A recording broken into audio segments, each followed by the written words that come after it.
Finn. Yes, hello.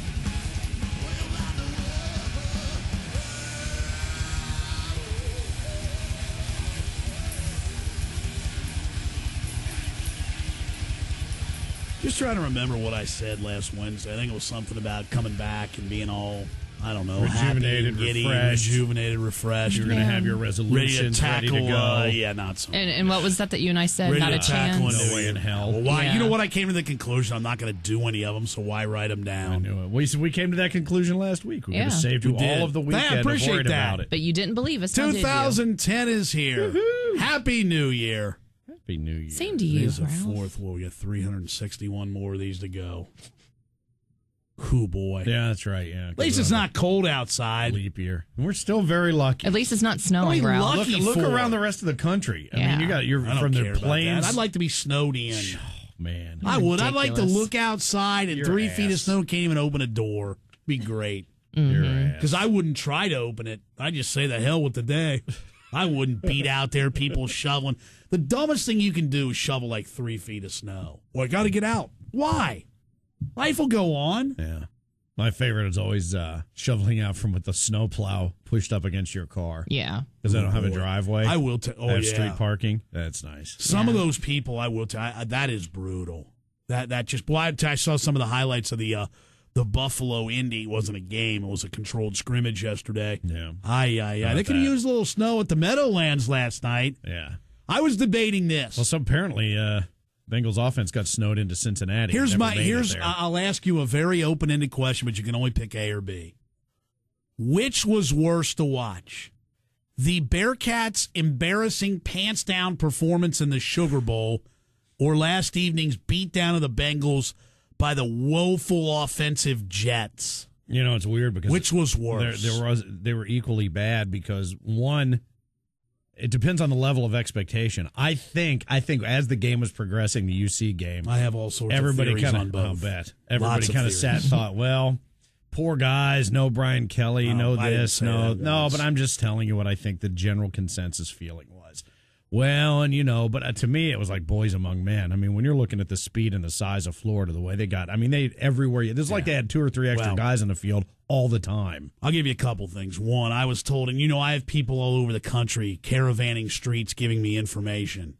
I was told by some very good sources in New Orleans that there were myriads of issues, team-related, leading up to Sugar Bowl. Oh, is that right? As in, Curfew shall we issues. say, curfew, smurfew. Yeah. As in all night, perhaps. As in no respect whatsoever for those attempting still to coach. It was a disaster, apparently. Really? And you know what? Part of me, I can understand that. Couple of things, though. The UC, nice display of the debuting white uniform. Yeah. That worked out well for you. And I know Bengal apologists, and there are plenty out there going to talk about how, last night, and they didn't. I mean, some guys didn't play, but I got news for you. Most of them did. And the Jets on those first 7 possessions, I mean, that was embarrassingly brutal. I mean, they lined to up get blanked. and just said, you know Nothing. what, we're going to run it because Sanchez can't throw it. And they just ran right through, around, and over the Bengals, and offensively, the Bengals are woeful. And, you can read into this what you want. Here's what I read into it. The last 4 games, they were dominated by Minnesota, beat down by a Minnesota team that then went into a swoon. Mm-hmm.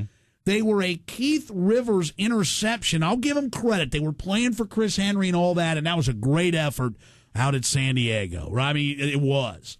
They were absolutely embarrassingly bad against the Chiefs. And I know somebody's going to go, well, just look at the Chiefs. They're getting better. The Chiefs suck. And then last night, that was one of the worst games ever. 72 net yards. Are you serious? Yeah, it was bad. That was bad. So they were equally as bad.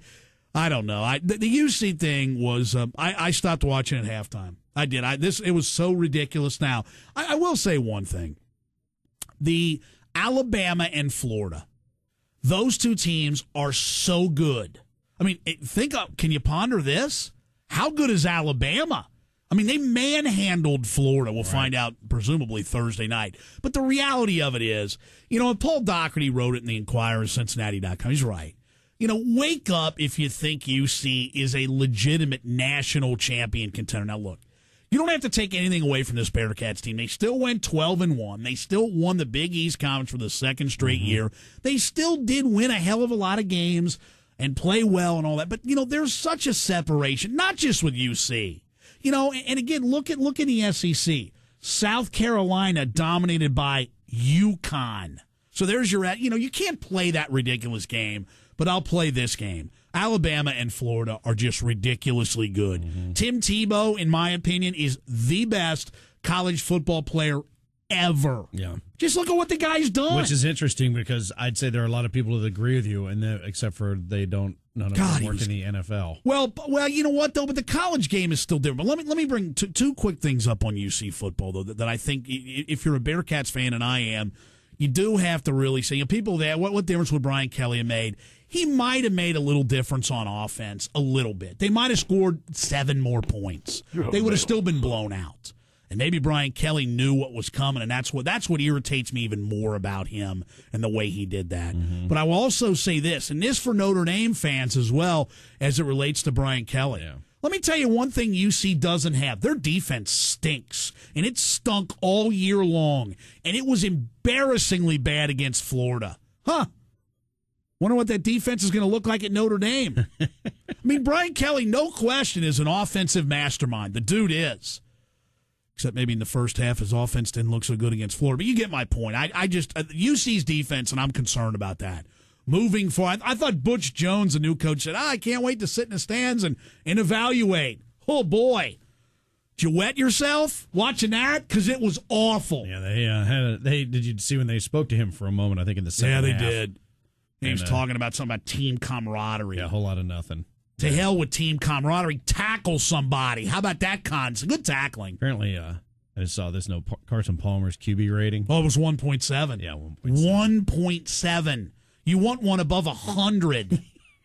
37-0, by the way, if you failed to stay up and watch the second half of last night's game. Yes, we got lots to get to today.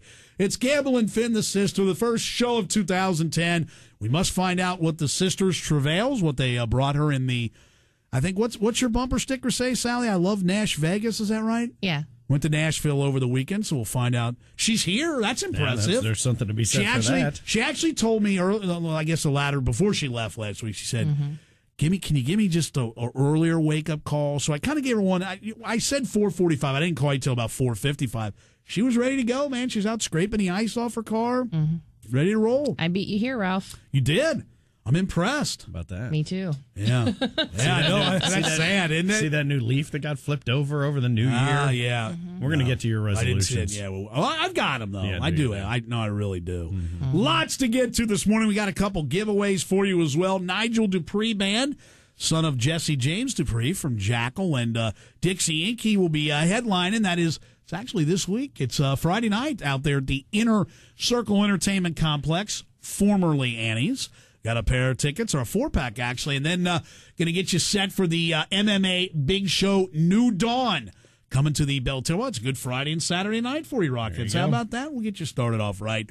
We'll take a look ahead to things that we're all giddy about for the 2010, the year. And, boy, I'm telling you, when we get some news headlines coming up, I wish I had some better news. Man, there's a lot of goofy stuff, like shooting at police for a DUI pullover. There's a sad wreck on I-75 in Tennessee. Man, all kinds of, sorry. I mean, it's just the way it is. A fire killed a guy. Just a rough weekend. It was a rough start of the new year, but it was a rough end to the old year, too, thanks to Dick Clark Productions, and we'll get to that as well, too.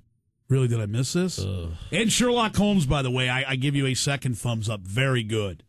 And you're correct about Robert Downey Jr., a tremendous performance. And you're right, Jude Law, who he was good too. I mean, I thought it was He'd always been that other guy in the movie. Yeah.